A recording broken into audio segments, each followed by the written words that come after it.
MA final political science 6th paper Indian government and politics. आज का हमारा topic है भारतीय संघ व्यवस्था। संविधान निर्माताओं के सामने मुख्य प्रश्न था मित्रों कि संविधान का स्वरूप एकात्मक हो या संघात्मक हो, और इस प्रश्न पर मध्यम मार्ग अपनाया गया।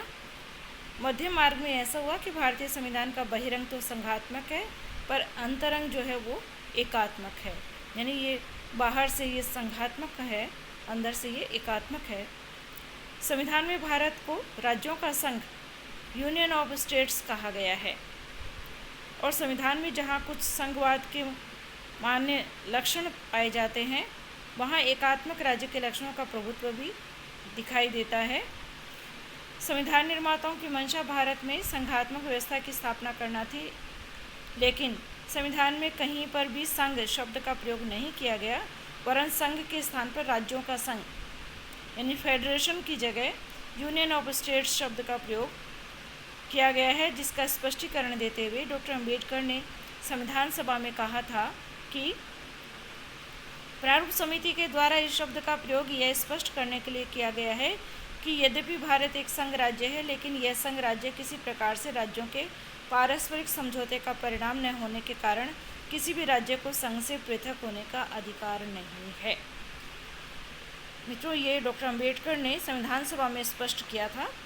ये उन्होंने कहा था कि भारत एक संघ राज्य है, लेकिन इसका संघ जो है वो राज्यों की पारस्परिक सहमति या समझौते से नहीं हुआ है, इसलिए किसी भी राज्य को संघ से अलग होने का भी अधिकार नहीं है। अब हम पढ़ते हैं भारतीय संघ का स्वरूप कैसा है। हमारे संविधान शास्त्रियों में ये गंभीर विवाद का विषय बन गया है कि भारतीय संविधान संघात्मक शासन स्थापित करता है अथवा एकात्मक शासन। केसी व्हीयर कहते हैं कि भारत मुख्यतः एकात्मक राज्य है, जिसमें संघीय विशेषताएं नाम मात्र की हैं। भारत का संविधान संघीय कम है और एकात्मक अधिक है। DN बनर्जी का विचार है कि भारत का संविधान का ढांचा जो है वो संघीय है, किंतु उसका झुकाव एकात्मकता की ओर है। एक DD बसु हुए हैं, उनका विचार है कि भारत का संविधान न तो पूर्ण रूप से एकात्मक है और न ही पूर्ण रूप से संघात्मक, बल्कि दोनों का सम्मिश्रण है। तो ये अलग अलग जो विचार हैं हमारे संविधान शास्त्रियों के, कोई इसको संघात्मक कह रहा है, कोई कह रहा है संघात्मक कम है, एकात्मक ज़्यादा है, कोई कह रहा है इसका झुकाव है एकात्मकता की ओर संघीय होते हुए भी, कोई कह रहा है दोनों का सम्मिश्रण है। तो ये विवाद का विषय बना हुआ है, और ये विवाद जो है आज भी समाप्त नहीं हुआ है। मित्रों, हम समझ ही लेते हैं कि ये जो भारतीय संविधान है, इसके संघात्मक लक्षण कौन कौन से हैं, यानी संविधान का स्वरूप संघात्मक है तो किस प्रकार है। संघात्मक या संघवाद वह तंत्र है जिसके द्वारा राज्य की सारी शक्तियों का विभाजन दो प्रकार की सरकारों के मध्य हो जाता है। ये दो प्रकार की सरकार केंद्रीय और राज्यों की सरकारों के रूप में होती है। डायसी ने इसकी परिभाषा करते हुए कहा था कि संघात्मक राज्य एक ऐसी राजनीतिक रचना है जिसमें राष्ट्रीय एकता और शक्ति तथा प्रदेशों के अधिकारों की रक्षा करते हुए दोनों में सामंजस्य स्थापित किया जाता है।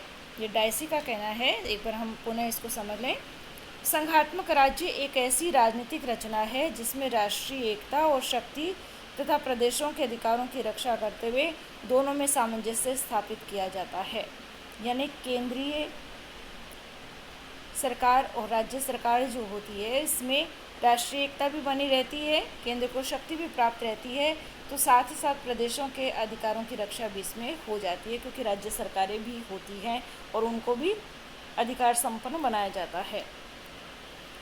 चूँकि हम भारतीय संविधान की बात कर रहे हैं, तो भारतीय संविधान में संघात्मक व्यवस्था के जो लक्षण हैं वो इस प्रकार हैं। पहला है संविधान की सर्वोच्चता। मित्रों, संघवाद की प्रथम शर्त होती है लिखित संविधान। तो भारत का संविधान लिखा हुआ है, हम सभी जानते हैं, 395 अनुच्छेद और 12 अनुसूचियाँ हैं। तो डायसी कहते हैं एक संघीय राज्य अपना अस्तित्व उस लेख पत्र से प्राप्त करता है जिसके द्वारा उसकी स्थापना हुई है। संघीय राज्य में लिखित संविधान सर्वोच्च कानून होता है, और ऐसे में लिखित संविधान होने से क्या होता है, संघीय मामलों में मतभेद होने की संभावना कम हो जाती है, क्योंकि सब कुछ क्लियर लिखा हुआ होता है। संविधान के द्वारा सरकारों के संगठन और कार्यों का कानूनी और संवैधानिक आधार तथा संघ और राज्यों के संबंध के द्वारा संबंध और क्षेत्राधिकार निर्धारित कर दिए जाते हैं। यानी आपस में क्या संबंध रहेंगे संघ और राज्य सरकारों के, और प्रत्येक के क्या कार्य है और क्या उनके कानूनी अधिकार है, ये सभी उनको लिखित में रूप में संविधान में बता दिया जाता है। तो भारत में कोई भी शक्ति जो है संविधान के ऊपर नहीं है, संविधान की सर्वोच्चता है। दूसरा इसका लक्षण है शक्तियों का विभाजन। अन्य संघों की भांति भारतीय संविधान द्वारा भी संघ और राज्यों के बीच शक्ति का विभाजन किया गया है। ये शक्ति का विभाजन हम सभी जानते हैं 3 सूचियों के माध्यम से किया गया है। पहली है संघ सूची या केंद्र सूची, दूसरी है राज्य सूची और तीसरी है संघ सूची। मित्रों, भारतीय संविधान में संघ सूची में 97 विषय हैं और ये सबसे बड़ी सूची है, यानी इस लिस्ट में सबसे ज़्यादा विषय हैं। इसके प्रमुख विषय हैं प्रतिरक्षा, सशस्त्र सेनाएं, अणुशक्ति, विदेशी कार्य, राजनयिक प्रतिनिधित्व, युद्ध एवं शांति, डाक, तार, बेतार, दूरभाष, संचार, सिक्का, टंकण, विदेशी विनिमय, विदेशी ऋण, भारत का रिजर्व बैंक, सीमा कर इत्यादि। ये वो विषय हैं जो संघ के समान हित के हैं और संपूर्ण देश को एक सूत्रता प्रदान करने के लिए आवश्यक हैं। और मित्रों, इस लिस्ट में जो इस सूची में जो विषय हैं इन पर केवल संसद को ही विधि निर्माण का अधिकार है। दूसरी सूची है राज्य सूची। मूल संविधान के अंतर्गत राज्य सूची में कुल 66 विषय रखे गए थे, लेकिन 42वें संवैधानिक संशोधन 1976 द्वारा राज्य सूची के 4 विषय शिक्षा, वन, जंगली जानवर और पक्षियों की रक्षा तथा नाप तोल, ये जो है राज्य सूची से हटाकर समवर्ती सूची में डाल दिए गए। राज्य सूची के कुछ प्रमुख विषय इस प्रकार हैं: पुलिस, न्याय, जेल, स्थानीय स्वशासन, सार्वजनिक स्वास्थ्य, कृषि, सिंचाई और सड़कें आदि। अभी जो राज्य सूची है इसमें जो विषय हैं इन पर कानून बनाने का अधिकार राज्य विधानमंडल को होता है। अब हम बात करते हैं तीसरी सूची है समवर्ती सूची। इसमें वे विषय रखे गए हैं जिनका महत्व क्षेत्रीय और संघीय दोनों ही दृष्टियों से है। मूल संविधान के अनुसार इस सूची में 47 विषय थे, लेकिन 42वें संवैधानिक संशोधन द्वारा राज्य सूची के 4 विषय इस सूची में शामिल कर दिए गए और एक नवीन विषय जनसंख्या नियंत्रण और परिवार नियोजन समवर्ती सूची में जोड़ा गया। इस तरह से 52 विषय इसमें हो चुके हैं। कुछ प्रमुख इसके विषय इस प्रकार हैं: फौजदारी विधि और प्रक्रिया, निवारक निरोध, विवाह और विवाह विच्छेद, कारखाने, श्रमिक संघ, औद्योगिक विवाद, सामाजिक सुरक्षा और सामाजिक बीमा, शिक्षा, जनसंख्या नियंत्रण और परिवार नियोजन आदि। ये जो समवर्ती सूची है मित्रों, इसमें क्या होता है, समवर्ती सूची के जो विषय है इन पर केंद्र तथा राज्य दोनों को ही क्षेत्राधिकार के अंतर्गत रखा गया है। इन विषयों पर यदि केंद्रीय सरकार ने कोई व्यवस्थापन यानी कानून नहीं बनाया है तो राज्य के विधानमंडल कानून बना सकते हैं। एक बार पुनः समझ लें, इन विषयों पर यानी समवर्ती सूची के विषयों पर यदि केंद्र ने कोई कानून नहीं बना रखा है, व्यवस्थापन नहीं किया है, तो राज्य के विधानमंडल कानून बना सकते हैं। किंतु यदि संसद कभी भी कानून बना दे तो वह राज्य द्वारा पारित विधि को शून्य करने में सक्षम होगी। इसका एक अपवाद भी है। क्या अपवाद है? अनुच्छेद 254 कहता है, यदि समवर्ती सूची पर राज्य के व्यवस्थापन को राष्ट्रपति की अनुमति प्राप्त हो चुकी है तो वह संसद की विधि के बावजूद भी लागू हो सकेगा। यानी मान लीजिए किसी राज्य ने समवर्ती सूची के किसी विषय पर कानून बना लिया है और राष्ट्रपति से अनुमति प्राप्त कर ली है, तो ऐसे में भले ही उस विषय पर संसद कानून बना दे तब भी वो उस राज्य का बनाए हुआ उस विषय का कानून लागू रहेगा।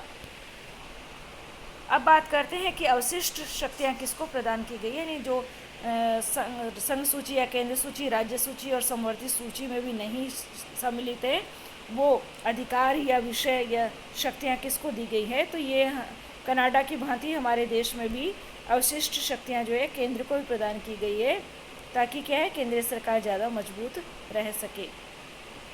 अब तीसरा लक्षण है स्वतंत्र सर्वोच्च न्यायालय।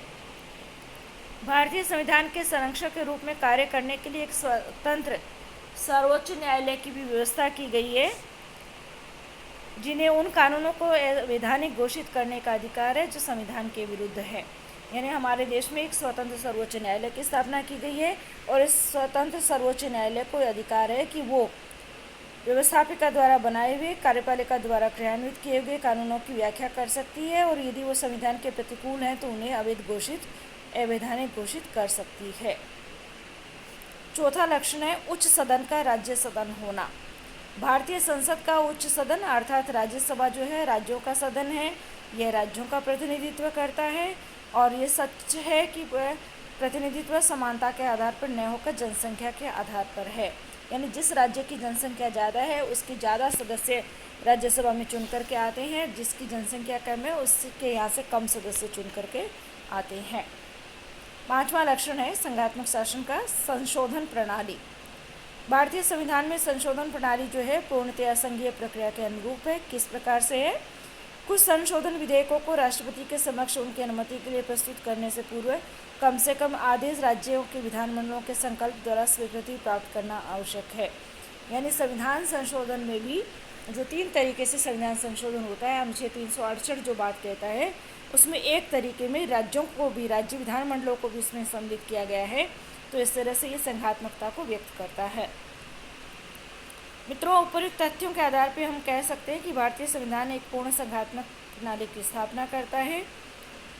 भारतीय संविधान के संघीय न होने पर विवाद उठाने का कोई कारण दृष्टिगत नहीं होता। संविधान संघवाद की कसौटी पर खरा उतरता है। ये वो विचार है जो ये कहते हैं कि हाँ, भारतीय संविधान संघात्मकता को रखता है। एक बार पुनः मैं संक्षेप में आपको बता दूं कि हमारा जब संविधान बना था तो ये बड़ा बहस का मुद्दा था, गंभीर विवाद का विषय था कि ये हमारे यहाँ संघात्मक व्यवस्था होनी चाहिए या एकात्मक राज्य हमारा होना चाहिए।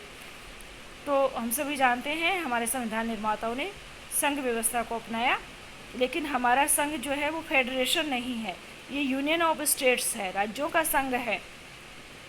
राज्यों के संघ में जैसे कि डॉक्टर अंबेडकर ने संविधान सभा में कहा था कि हमारा जो भारत एक संघ राज्य है, लेकिन ये संघ राज्य किसी प्रकार से राज्यों के पारस्परिक समझौते का परिणाम न होने के कारण किसी भी राज्य को संघ से अलग होने का अधिकार नहीं है।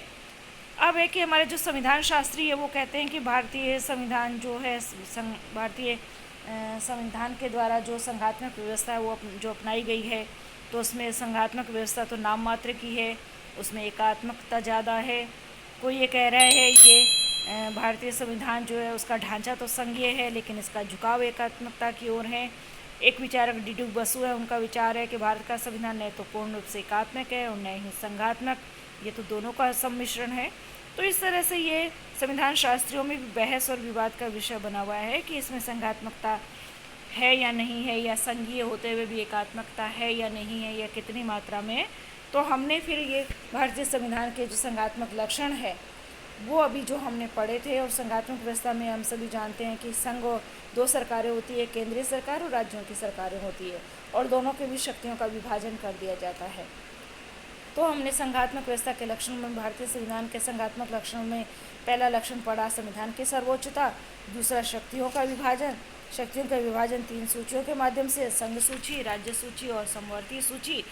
तीसरा लक्षण हमने पढ़ा स्वतंत्र सर्वोच्च न्यायालय, चौथा उच्च सदन का राज्य सदन होना और 5वां संशोधन प्रणाली।